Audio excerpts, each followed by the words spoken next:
So, what are you using for your guitar tone? XFX, Kemper, Helix, Neural DSP, STL or other plugins? Let me guess. When you're jamming, it sounds sweet.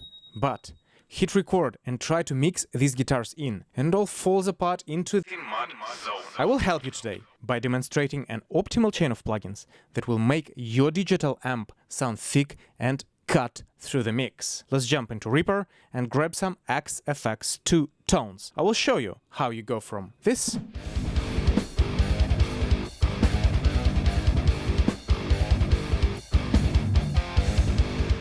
to this.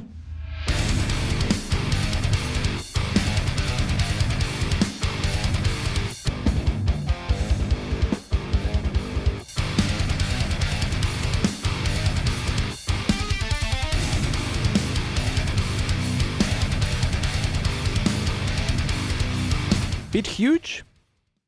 Hey, I'm Dr. Mike Trubetskov, and I'm here to help you learn useful metal production techniques. Subscribe to not miss out. For this tutorial, I'm using a free multi-tracks cover of Wage War Rivers by a website called tight/sound.site. Go check them out if you need some cool multi-tracks to practice. I don't know the guys, but they seem cool.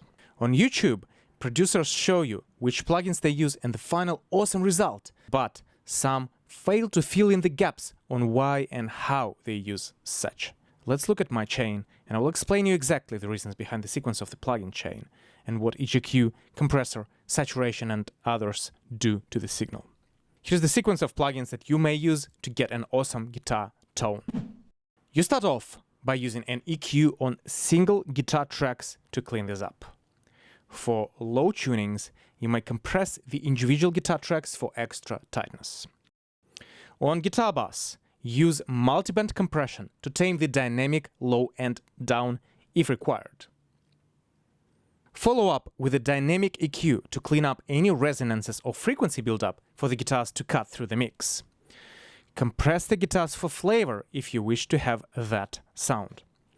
Use coloring EQ or saturation to add the desired character to your sound then. You may be trying to find a recipe for EQing your metal guitars. While each guitar sound is unique, there are still some common ways to approach it. Listen to frequency buildup. Any whistling, hissing or flabbiness has its origin, and you may clean it up for the guitars to cut through. Listen in the context, and don't overdo it, as guitars would sound artificial and unnatural then. These resonances are usually dictated by the cab impulse response behavior. For the purposes of the demonstration, I have duplicated the guitars and stripped back all the mixing processing that I've done prior. This is how they sound raw.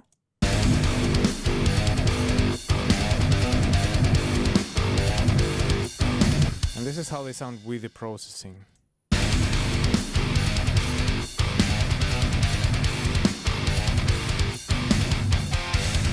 Quite a significant difference, right? So, what I'm gonna do is I'm gonna start applying the same processing but with you in the real time, and then I will be comparing it with what I've done before in order to double check my thinking. We start off by using a corrective EQ on this single guitar channel. Let's take a listen.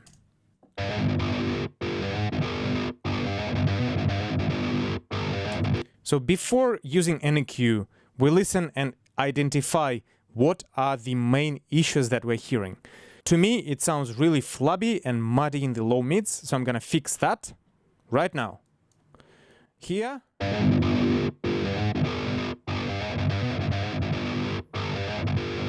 It's a bit better.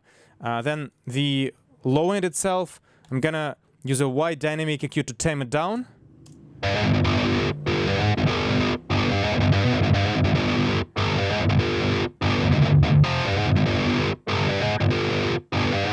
Bit of a high pass at 90 to keep the low end more controlled.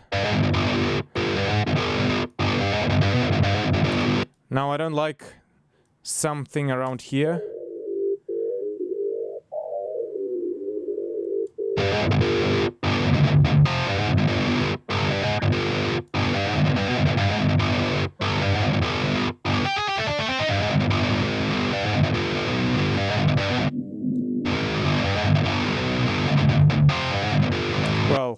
This has definitely given the guitars more clarity straight away. Bit of a low pass as well. At 8.5. Just be careful, don't overdo it. So now, let's compare without, with. Right, so this has helped a lot, but then this has identified more issues. Bit of a whistle. And another one.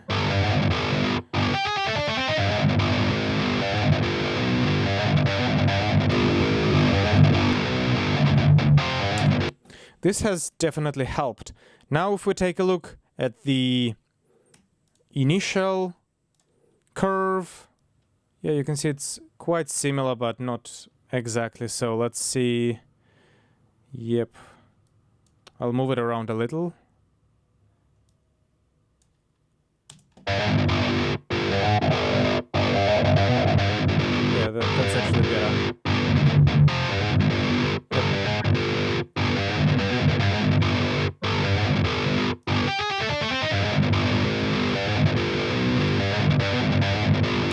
That'll do for now. That's a start. Since the guitars have been recorded with the same preset, we can drop this processing to the other tracks as well safely. A transparent and fast-acting compressor, such as Distressor or similar, works well for keeping extra tightness for the guitars. You rarely need to go overboard with it though. Use slower attack and faster release with the sidechain filter engaged, so that it doesn't react to the low end as much. In my experience, compressing the heavy guitars makes sense if you go for a certain sound, firstly, and you use 7 or 8 string guitars with really low tuning and you want to tame that flabbiness down. Because the lower strings carry more weight and more energy. So keep that in mind. Don't go overboard, as it may really not sound pleasant. So let's take a look at a compression of this channel. It's not super dynamic, but it could be a bit tighter at the low end, and cutting it with an EQ won't help as much as it will just make it thin, and we don't want that. So I'll just grab a Distressor emulation by IK Multimedia, which was free for a bit, so hopefully you got it. And let's just compress it. It's a bit much.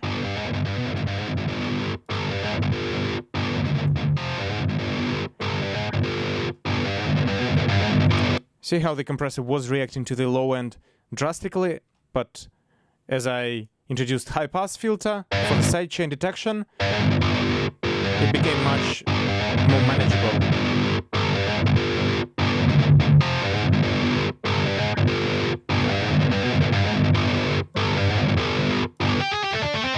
Without.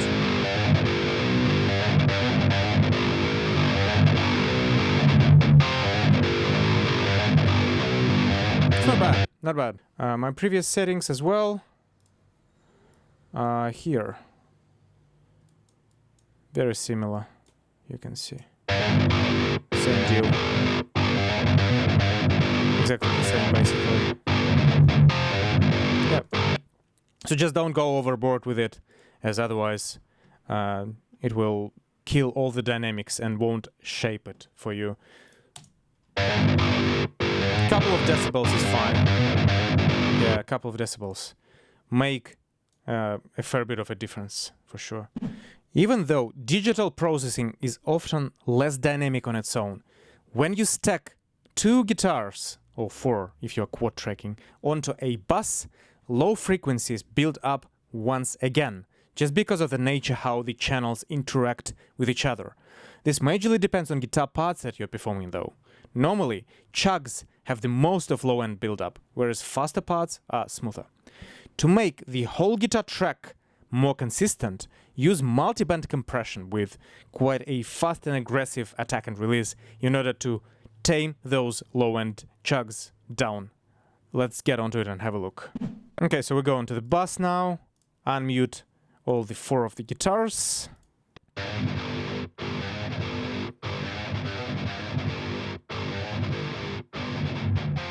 And I still can hear that the low end is a bit dynamic, which is okay, but the more modern you want the sound to be, the more tight you wish it to be as well.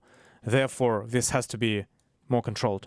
So I'm gonna use Multiband by FabFilter and just grab, well, basically the default parameters are decent, but fasten those attack and releases. Right? That's what you want.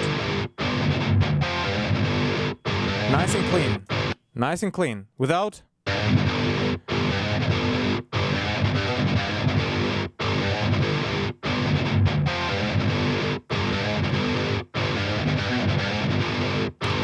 That's pretty much it. Let's double check what I've done. Yeah, very similar as well. I've done faster attack before, but I kind of like it here now. It looks a bit scary because it kind of clamps down more abruptly, but it doesn't sound like that. So sometimes you gotta really trust your ears rather than rely on the interface. I've been there. You may get a guitar sound that you love in isolation, only to find that it wouldn't fit in the mix and wouldn't cut through. Use EQ and dynamic EQ particularly to find masking frequencies with other instruments and compensate for this. As well as look out for the remaining resonances, which sometimes build from the left and right channels similarly to your multiband. It's important to listen to the guitars in the context of the other instruments rather than in solo too much. So again, we go into our guitar bus, we grab the FabFilter, but indeed it's a good time now to start comparing the tracks that we're hearing with the other instruments. How do they sound in comparison? Because right now in isolation they sound kind of decent. Nope, they don't work out yet. They just don't stand out. They are buried and they're muddy still.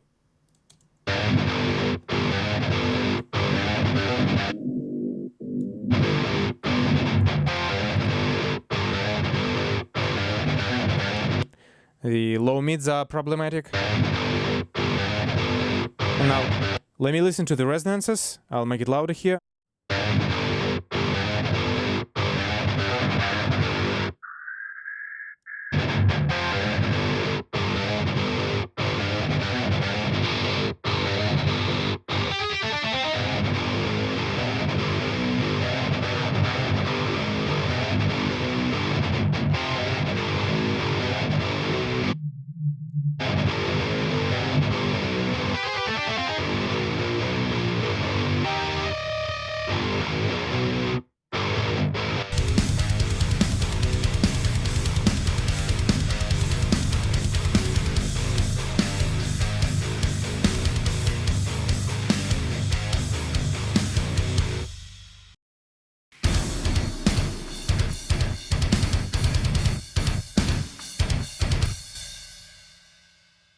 Well, this definitely has made it better.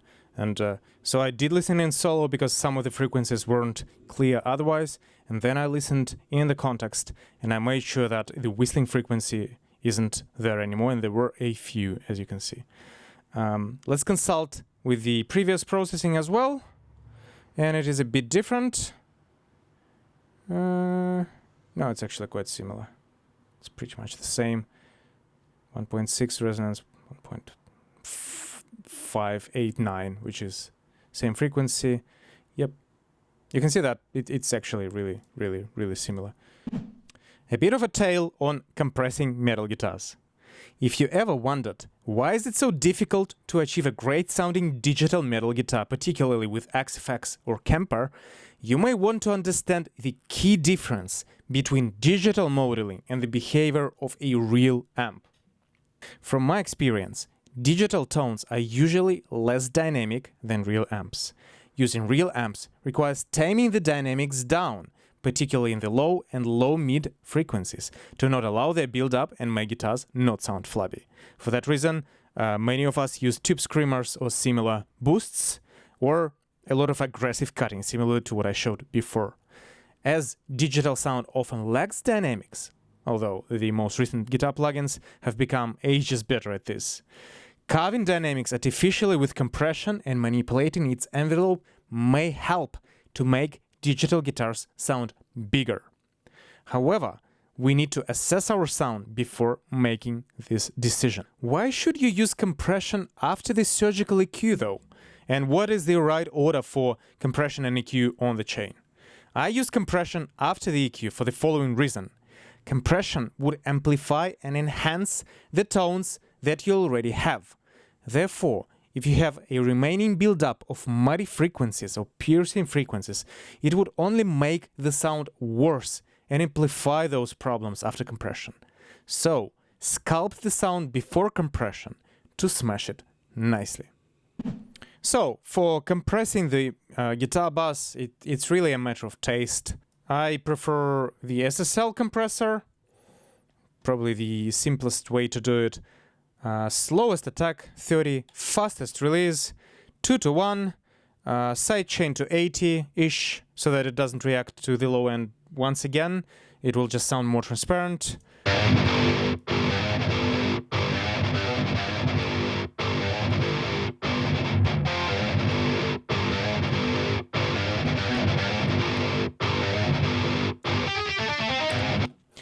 So that's the sound. If you want the sound, you can have it.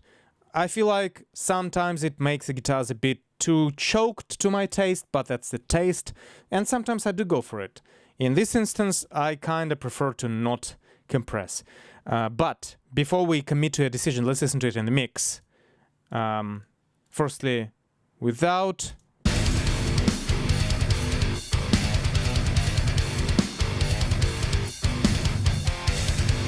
Now with.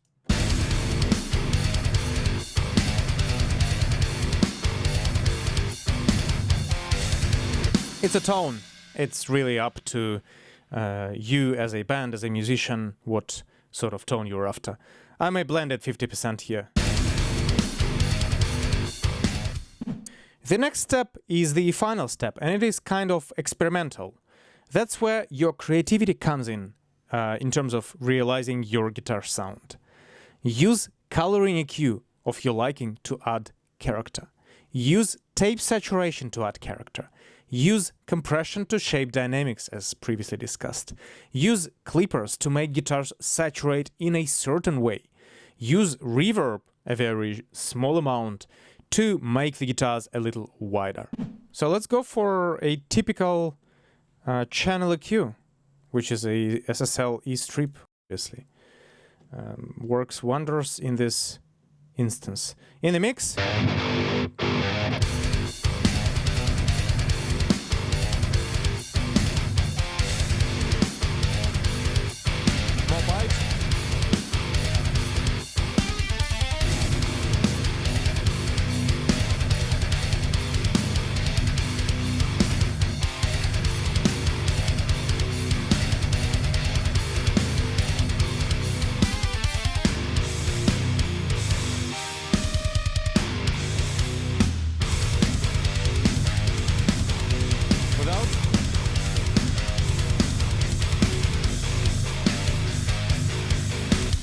Let's see what the settings were last time.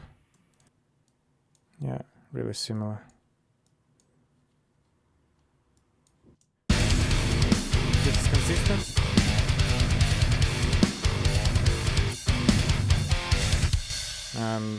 The goal of this video is not to explain how to use the SSL EQ, and I'm pretty sure that there are gazillions of those really detailed and really well executed videos on SSL, and you can use anything really to make them stand out. Let's try, instead of SSL, let's try tape. Say, really like Studer.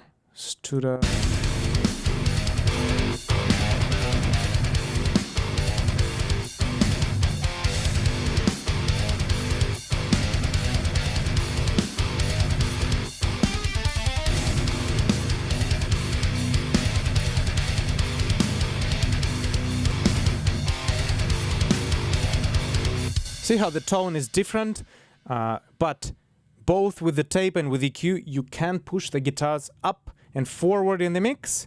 I obviously have introduced more high frequencies with this tape here, but why not? You can do it.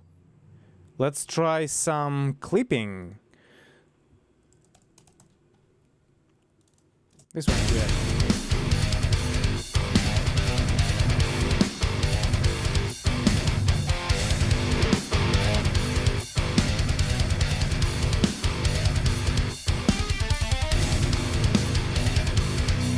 Now with the EQ,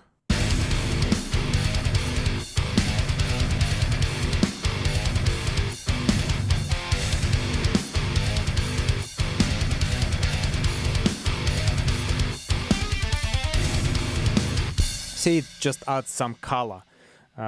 It's really up to you. It's up to your creativity. I also like this plugin here. Check it out. Just a transformer sort of clipper. Also really cool.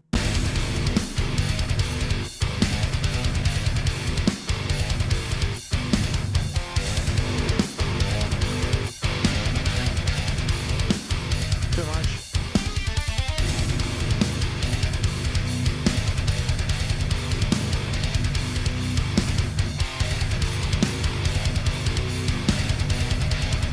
Yeah, you can do whatever you want. Just know your tools and have fun. Finally, a little bit of a reverb demonstration for you. And I'll just go to the previous setup here. Here's the reverb that I suggest using for modern music, for modern guitars. And the reason for the reverb is not for any specific color or specific sound. It's a technical reverb that puts the guitars in the mix a little bit better. And here is what I normally use.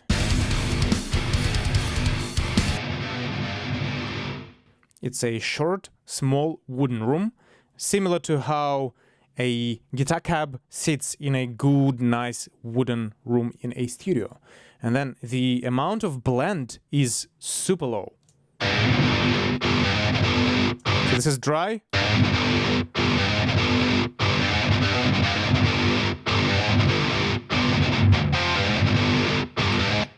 This much. Without. With. And now in the mix.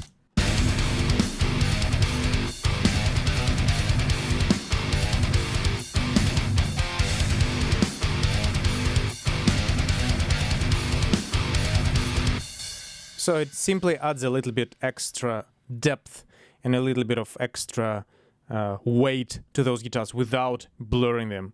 This is a very minimal amount, but it helps. All right, so this is your digital metal guitar processing in a nutshell. By following this process, you will achieve big sounding modern guitars with modern digital gear or plugins.